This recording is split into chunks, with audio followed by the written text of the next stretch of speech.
कई दिन बीते, जब ये बधाई का सिलसिला चलता रहा और मथुरा से कई महिलाएं नंद भवन की ओर जाने लगी, तो एक गुप्तचर ने महाराज कंस को सूचना दी कि महाराज कंस का क्या बात है कि महाराज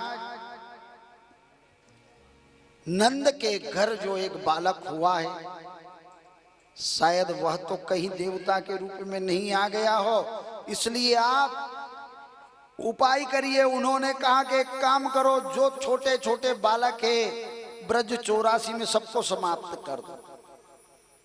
अब भगवान आ जाए और किसी का नुकसान हो जाए तो भगवान को टीका लगता है ना, इसलिए भगवान ने मन में सोचा कि मैं आ गया और ग्वाल बाल या कोई भी ब्रज 84 में अब अगर कंस मारे तो कहते हैं कि भगवान के रहते नहीं बचा पाए, इसलिए भगवान को टीका लगता। इसलिए भगवान ने पूतना को कंस ने जब पहुंचाई तो भगवान ने माया कर दी। भगवान चश्मा बनाने वाले आ गए और चश्मा ऐसा पहनाया साहब, कैसा अपने अक्षर बड़ा दिखवा लग जाए नहीं कि नहीं, जो न्यू यो मारो चश्मो देख, जो पेरिन देख, जो सवेरे थोड़ा बड़ा दिखे, लग गया नरा के लग गया, मारे भी लगी गए।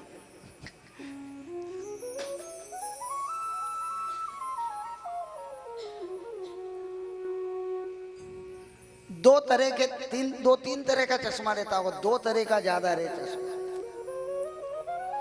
एक उत्तल लेंस लगता है, क्या उत्तल लेंस लगता है। मैंने इस विभाग में थोड़ा थोड़ा पहले कुछ काम भी किया था।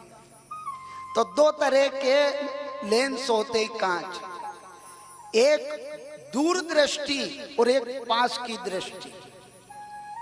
एक नरा के दूर को दिखाई नहीं दे तो ओके दूसरी तरह को कांच लगाए डॉक्टर। एक के जो कने को नहीं दिखाई दे तो यो मेरे को मालूम नहीं, पर यो जानकारी ले लीजो कोई से, यो कने को, ये पास का। ये दोष मनुष्य में नहीं, संसार के लोगों में होता ही है साहब।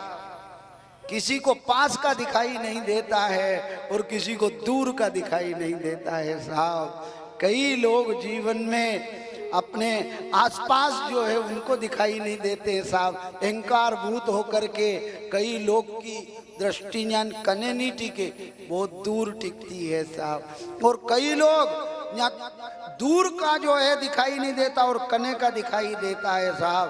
अब अपन खाली संसार में लगे हैं, संसार की सेवा कर रहे हैं, तो एक दूरदृष्टि दोष हुई है।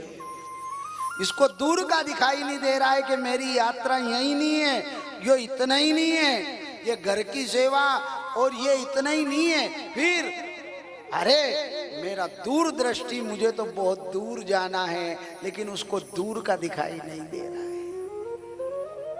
क्योंकि हमको, कई लोगों को चिंता दो प्रकार की होती है। उनमें एक खाली पेट की चिंता, उसी के लिए सब करते जा रहे, पर ठेठ की चिंता नहीं है कि मैं मुकाम तक पहुंचना है।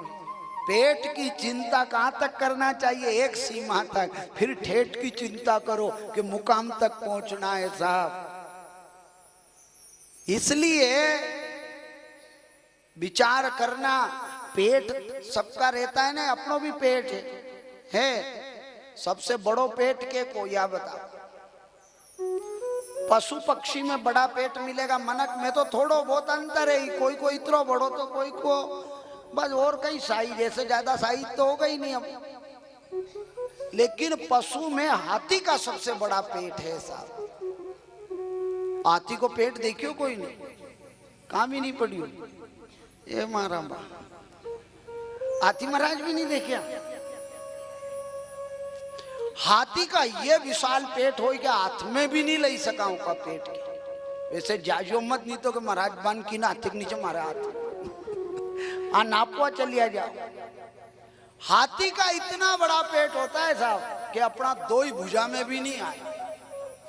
और कुतरा को कितनो बड़ो पेट हो। नेटू बाबू के रोटी काम में ली रही हो तो संजवारी से ही पेट भर रही हो बाबू। जहाँ जाए माँ तो भाई यूं के चपटो कर दूं आई आयो वो कह के आगे चल दादा माँ कहीं मिली जाए भी कुतरा कुतरी बात करे के कहीं मलियो के 3 संजवारी वाली मिली मारे 2 डंडा वाली मिली के रोटी वोटी का कोई ठिकाना नहीं है अभी तो दोपहर हुई